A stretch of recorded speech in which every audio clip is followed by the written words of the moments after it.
Hey, everybody, welcome to Navel Gazing. My name is Eugene Driscoll, and this is the Valley Indy Podcast. My guest this week, last week I had Derby School Superintendent Dr. Matthew Conway on. Then after that, I followed it up with Ansonia Superintendent Dr. Joseph DeBacco. We're keeping with the Derby, Ansonia-ish theme of education this week, and I'd like to welcome back to the program Mr. Jim Gildea, the chairman of the Derby Board of Education and the co-chair of the Ansonia-Derby Temporary Regional School Committee. Wow, that's a lot to get on a business card. Hi, Gene. How's it going, Jim? How are you? Good. How are you? Not bad. Did you have a good Thanksgiving and all that? I had a great Thanksgiving for certain. We certainly have some exciting news in our house. Two of my daughters are pregnant, so a lot to be thankful for this year for certain. Wow, good for you, Jim. That's great. Absolutely. Wow. So we're going to be talking about the Regionalization Committee and the efforts that are underway to study whether combining or regionalizing the Derby and Ansonia school districts in some fashion is, good for education and good for the bottom line. So we're going to be talking about that. But before we get into it, and it's mostly going to be Jim talking because I haven't been to a meeting in a long time. It's not something I'm going to every week. But before we get into it, I want to read an important message from the sponsor of this podcast, valleygivesback.org. So please go, if nothing else, go to this website and check it out. It's a way to help your neighbors. While giving back is always in season, now is a great time to plan your gift. Name a Valley nonprofit in your estate plan and create a legacy that tells future generations what matter to you. With a planned gift, you have the power to impact the Valley forever without affecting your current lifestyle. Your action will inspire others to make a difference in their own way. Remember the Valley.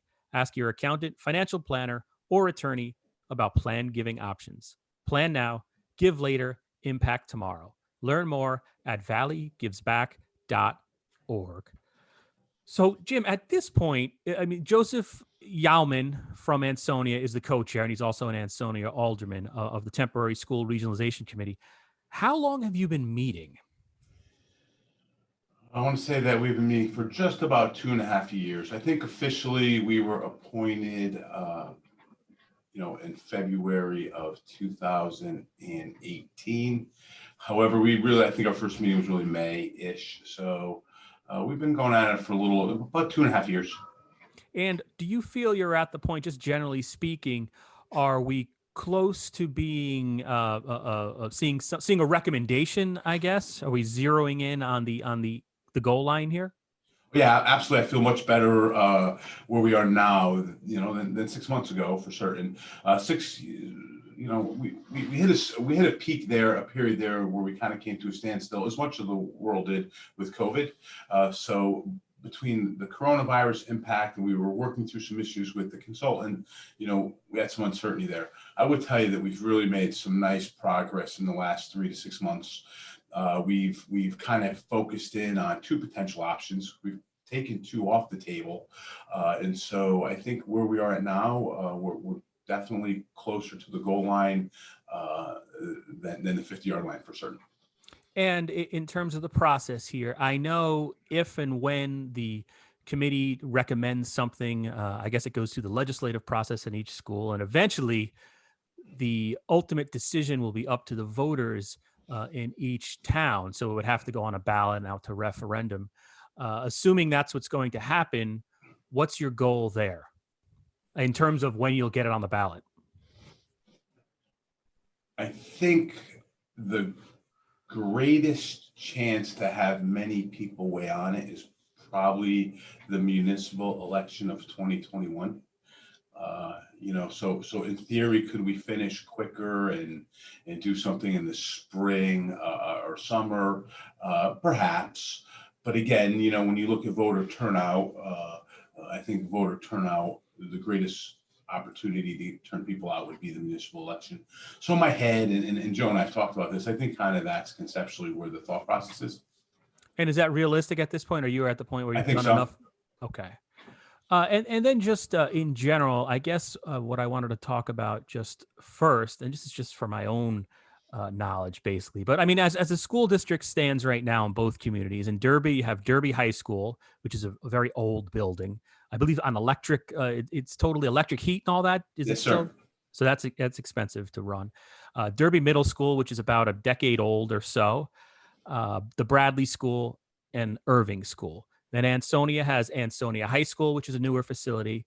Ansonia Middle School, which is probably their oldest and in the most need of maintenance.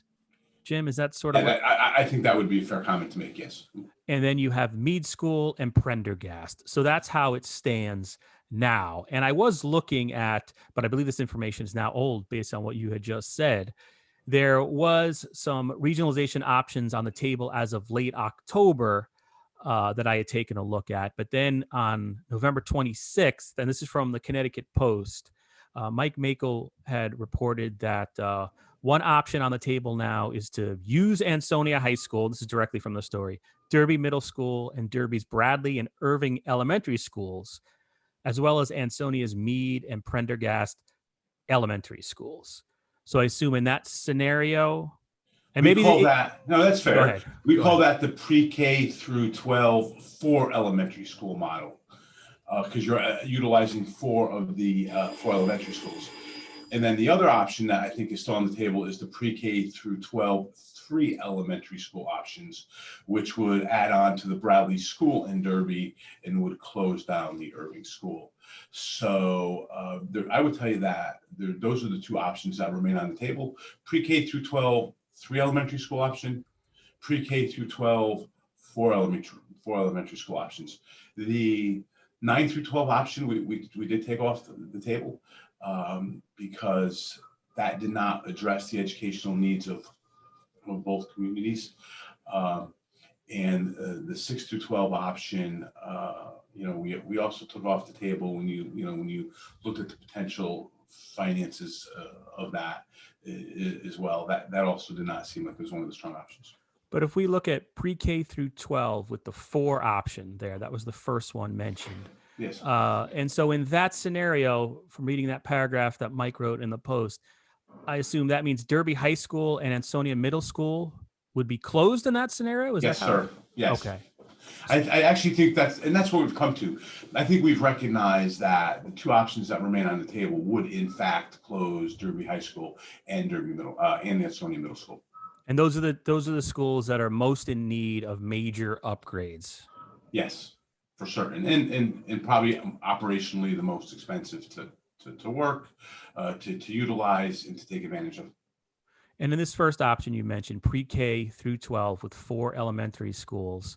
So we would have Derby students in the high school go to Ansonia High School. Then what happens to Ansonia Middle School students? And if they would go to the middle school in Derby. And then the elementary school, the pre-Ks would kind of filter back into the elementary schools, and especially here in Derby where our pre-Ks are not in our elementary schools. And so you would utilize either 3 or 4 elementary schools, and they would stay in their respective towns. The middle school children would go to Derby. You'd have to do some work there. And then the high school students would move to the regionalized high school, which for all intents and purposes would be Ansonia High School, and you'd have to do some work there. And then jumping ahead to that second one, which I believe you called pre-K through 12 with 3 elementary schools. Yes. Open, and that one would close Irving. So what would happen to the Irving younger kids there? What is Irving is what, 1st through 4th grade? Or it's kindergarten through 6. Kindergarten through 6. Okay. I mean kindergarten through 5. I apologize. Kindergarten through 5. That's okay. Where would they go in that scenario? In that second. In that scenario, you would add on to the Bradley School in Derby, and in Derby, the city of Derby would have 1 elementary school. And that's okay.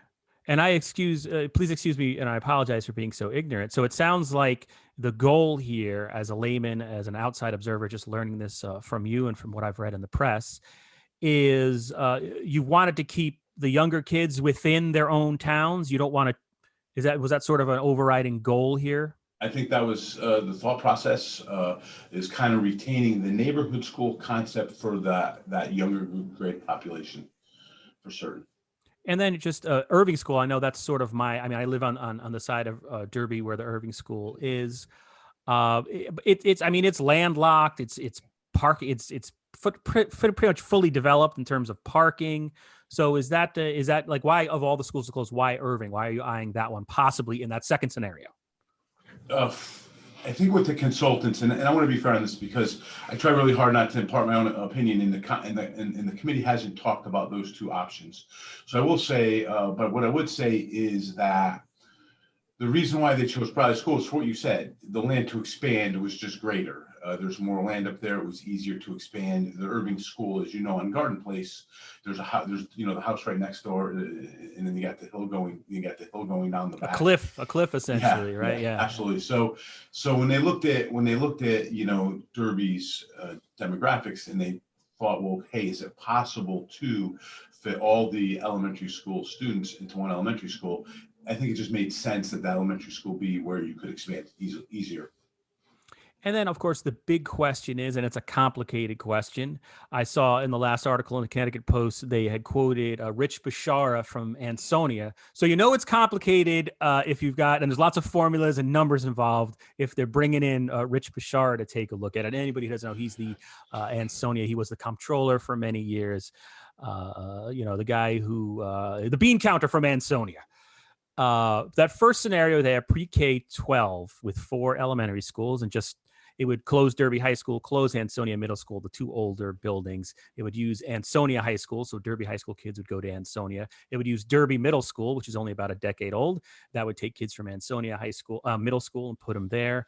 And then it would remain open Bradley and Irving in Derby, as well as Mead and Prendergast over in Ansonia. What are the costs associated with that? Is that even something that can be explained in a podcast? It could be without getting too much into the weeds, but I do want to say, yeah, Rich is one of the neat things, sincerely, about working on this project has been kind of the interaction with our counterparts in the other town, and so getting to meet people like a Rich or a Joe or Dr. Shu or Dr. Adamowski has certainly been really the joy of the last 2.5 years.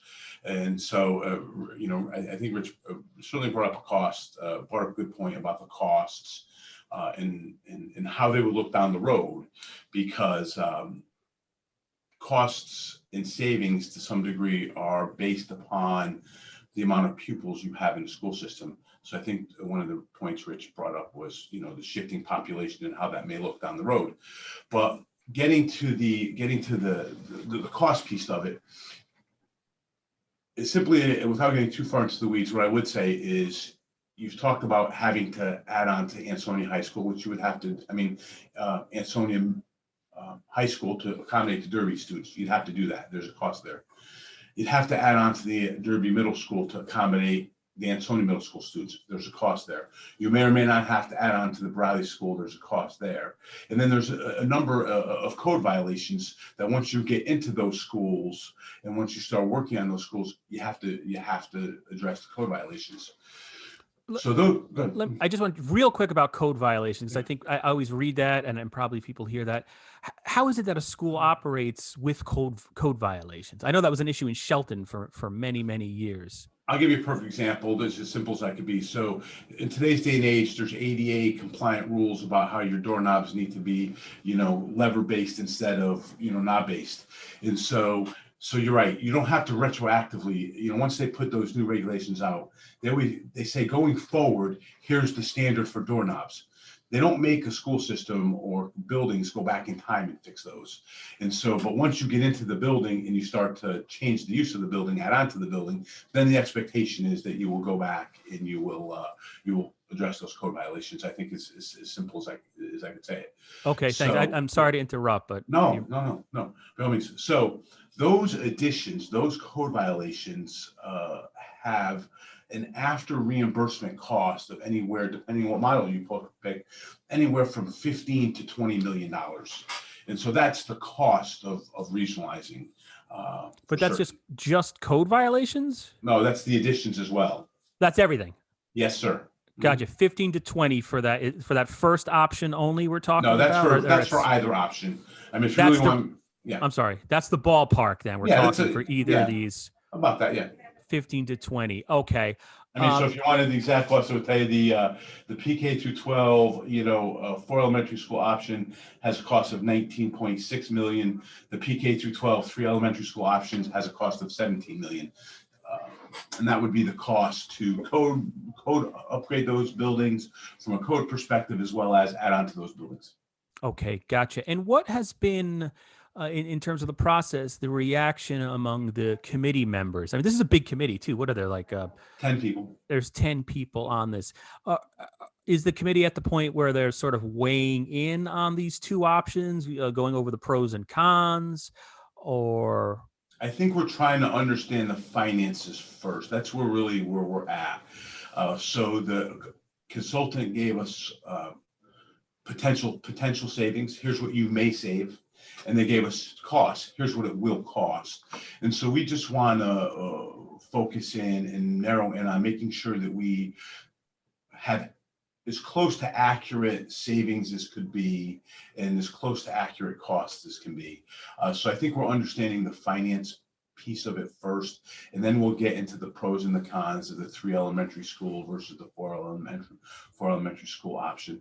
And then in terms of, so we've talked about the ballpark figures for what it would cost us to make these schools, to basically bring them up in terms of code compliance and to expand on the buildings where they need to be expanded upon. We talked about that. But what about this savings? I mean, that's what in some ways drew or created this committee a few years back, the search for savings, because it's become so hard to, give our schools the basics. Year to year, small increases has become really tough in Derby and Ansonia. So do you have any idea of what the savings would be here? The savings piece is I think, the biggest unknown, and I'll tell you why. So first and foremost, some of the savings calculated is based upon contractual contracts and teacher salary savings and health insurance savings, and those are kind of unknown because once you have a combined school system, you don't know which, Ansonia-Derby have 2 different salary structures and 2 different, believe it or not, you think it'd be cut and dry, but 2 different health insurance packages. So that piece of it is challenging. But I still think we could come to an educated guess on what the savings would be. I think we'll know better at our next meeting, because DMG, which is our consultant, has given us a list of things that they think we could save. Hey, you can save a superintendent's salary. You can save a principal's salary. You can save, 3 people in the central office. And so what we've done is we've taken that list and we've given it to our prospective superintendents, and we've asked them to work together on what they feel is a realistic head count for a 3,000 school combined district. And then we also want to make sure, because there will be savings, I think we all agree with that, but we also want to make sure that we're improving the program as well, because that's certainly the most important part of regionalizing. I think that we all get the cost savings is neat, but the most important part is the program savings. So I think I would be remiss if I started to throw on dollars today, but if we get together in a month or 2, I think it'd be easier to talk about savings, to be fair. Fair enough.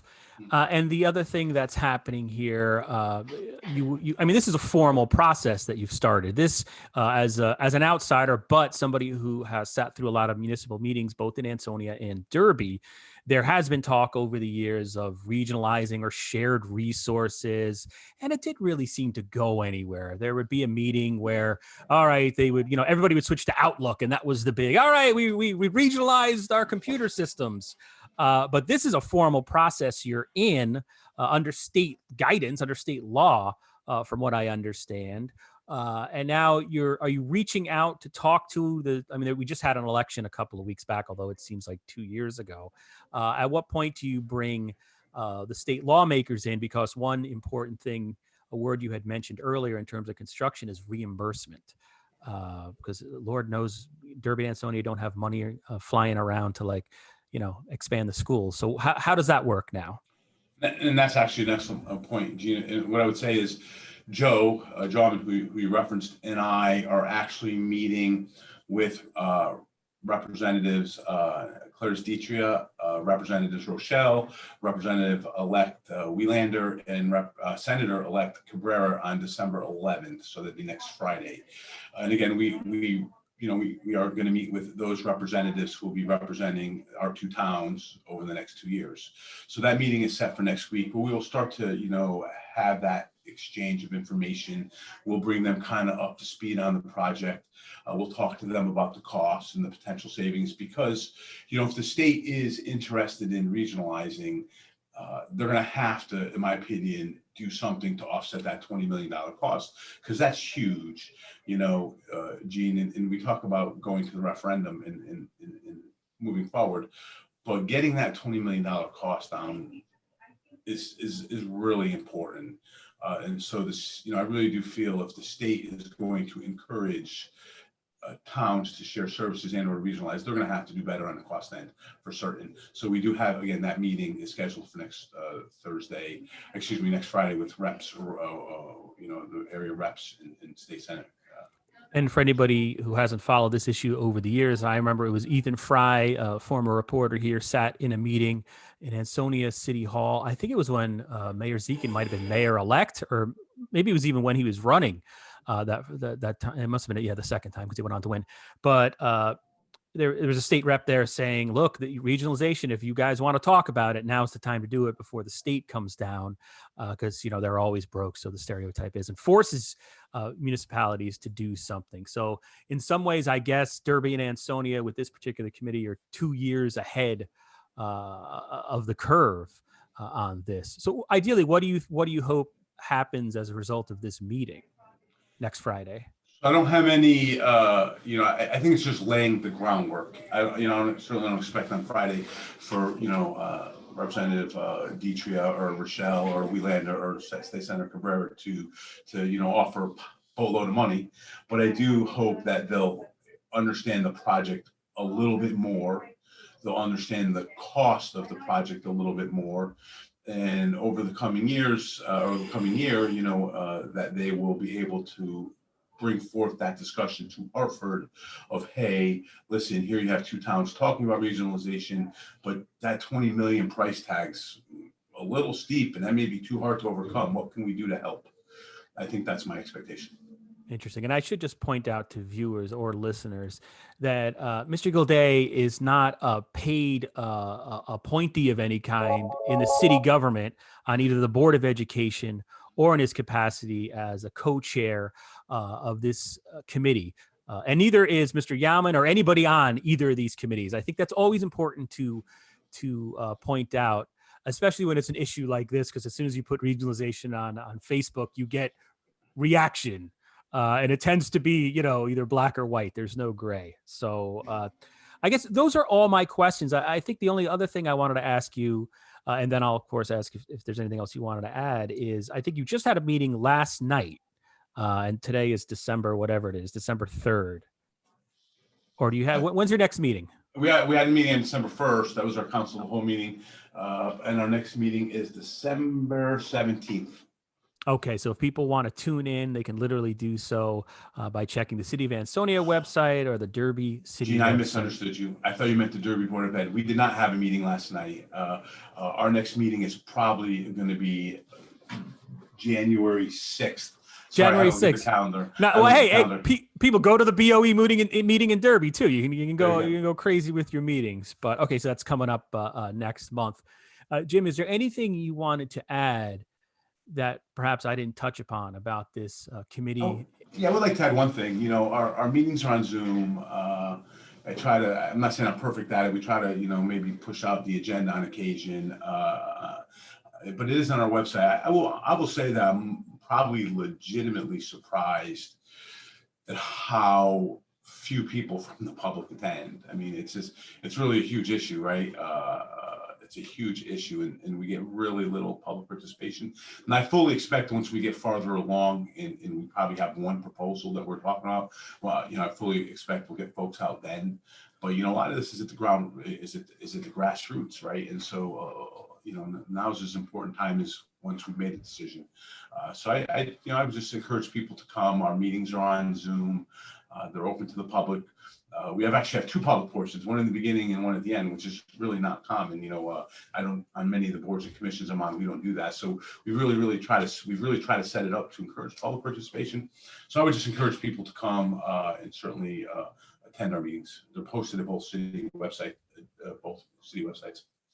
Great. All right, Mr. Gildea, I want to thank you and congratulations on all the good personal news happened with the Gildea extended family. So that's really exciting and good to hear. So, Thank you, all Gene. right, all right, Grandpa. We'll talk to you. Talk to you soon. Have a great Christmas. You too, Gene. Thank you very much. Thank you. Bye.